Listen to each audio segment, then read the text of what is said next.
Türkmenistan Türkiye'de galan raýatlarynyň ýene 300 sanysyny ýurda getirdi. Olardan 100 töwereği Türkiye'den deport edilen Türkmenistanlılar. Uçorda gelen ýolagçylaryň ählisi karantina ýerleşdirildi.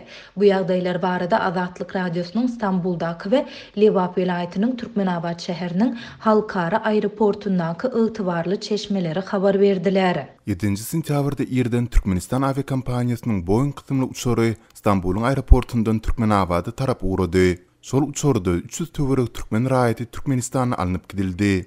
Şol ýolagçylardan 100 töweregi Türkiýeden deport edilen Türkmen raýatlarydyr.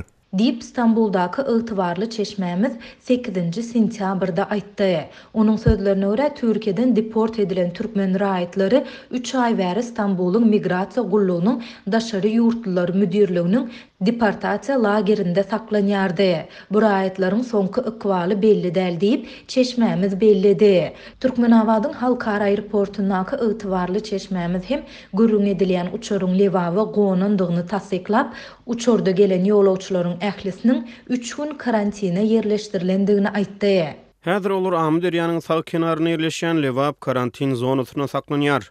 Diýip çeşmemiz bellidi. Adatlyk bu raýatlaryň deport edilmeginiň sebäbini anyklamaga çalyşýar. Şeýlede redaksiýa olaryň türkmen häkimetleriniň haýyşy bilen deport edilendigini ýa edilmändigini hem öwrenmäge synanşýar. Adatlyk baýdylanlar barada Stambulun migrasiýa gullugynyň daşary ýurtlar müdirliginden we Türkmenabadyň aeroportundan goşmaça maglumat ýa kommentari almaga synanşdy. Ýöne redaksiýamyzyň 8 sentýabrda eden synanşyklarynyň netijesi bolmady. Stambuldaky türkmen aktivistleriniň biri deport edilen Türkmenistanlılar we olaryň deport edilmeginiň sebäpleri barada türk häkimetlerinden maglumat alyp bilmendiklerini aýtdy. Adatça Türk häkimetleri raýatlary bu baradaky maglumatlary olaryň näme sebäpden deport edilenini aýtmaýarlar. Dip Türkmenistanly aktivist aýtdy.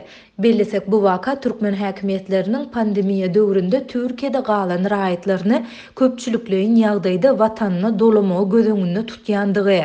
Şeýlede Türkmenistanyň Türkiýeden türkmen raýatlary üçin wagtlaýyn esasda dürli görnüşli wiza düzgünlüğünü girizmegi soran mahalyna gabat geldi. Türkmen häkimetlerining bu tagallalaryndan öň has takygy soňky 2 ýyldan gowrak wagtyň dowamında Türkiýedäki Türkmenistanlylaryň arasynda aktivizm işçileşdi. Bu ýurtdaky Türkmenistanlılar Türkmen hökümetiniň alyp barýan siýasatyna nägilelik bildirip, inçeme gedek protest çäresini geçirdiler. Türkiýe türkmen raýatlarynyň oku ýa-da zähmet migrasiýasy şeýlede söwda etmek üçin iň köp saýlayan ýurtlaryndan biri hasaplanýar. Türkiýanyň migrasiýa gullugynyň 1 sentýabrda çap eden sanlaryna görä, ýurtda 230 000 goly Türkmenistanly kanun esasda ýaşaýar. Ýöne bu ýurtdaky çeşmelerimiz Türkiýede bir kanun ýaşaýan Türkmenistanlylaryň sanynyň bu görkezijiden bir näçe esse ýokardygyny çaklaýarlar.